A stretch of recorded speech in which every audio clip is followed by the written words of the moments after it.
Until recently, wolves have always had a bad press.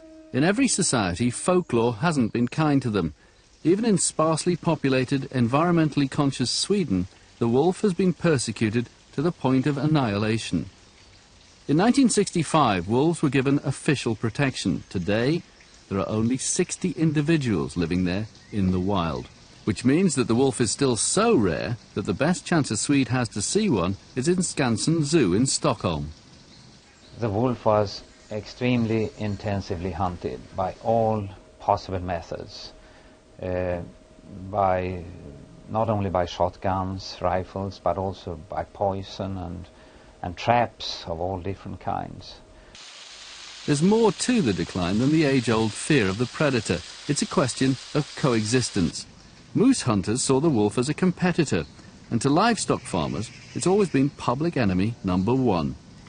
In the remote regions of Sweden, it's been next to impossible to enforce the law forbidding the killing of wolves. Even today, some still see the extinction of the wolf as a desirable state of affairs.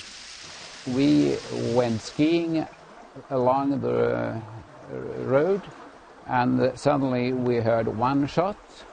We went on, and when we come up where the area was free, we heard two shots again, and then we saw two people on scooters, and after a while they went away, but first they stood on their knees and put snow over something.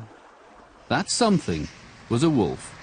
The two men were caught, fined $7,500 and jailed for 6 months. The authorities now recognise that the best chance of survival for the wolf lies in providing incentives to the human population to tolerate the canine predator. Livestock farmers are now compensated for any domesticated animal taken by a wolf, and the authorities pay for wolf-proof electrified fences. But the electrified fence is no solution for the reindeer herds of the Sami people inside the Arctic Circle. When lichen and mosses are the main food source, the herds must range over vast areas. Protecting the deer is impossible, so the authorities have introduced new rules for compensation for the Sami. They're paid according to how many wolves are believed to exist in the area. More wolves means more money, and in theory, less incentive to kill them. But there's little agreement on how many wolves exist, and the Samis can't abide seeing their charges taken by the wolf.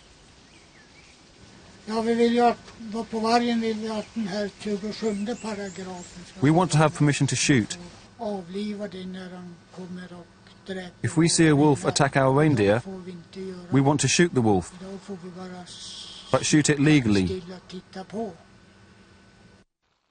Kenneth Johnson is a member of a team trying to establish the exact size of the wolf population. It's a very red and brown hair in it. And if you smell it, you can't be mistaken that it is a wolf dropping. They are smelling very strong. In spite of signs that the Swedish wolf may be making a slow recovery, scientists fear it now faces an even bigger threat to its long-term survival.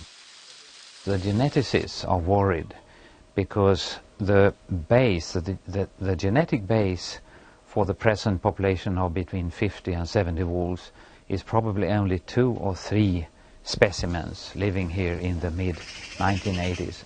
Which effects this will have in the future, we don't know. We can only try to manage the present population as carefully as we ever can.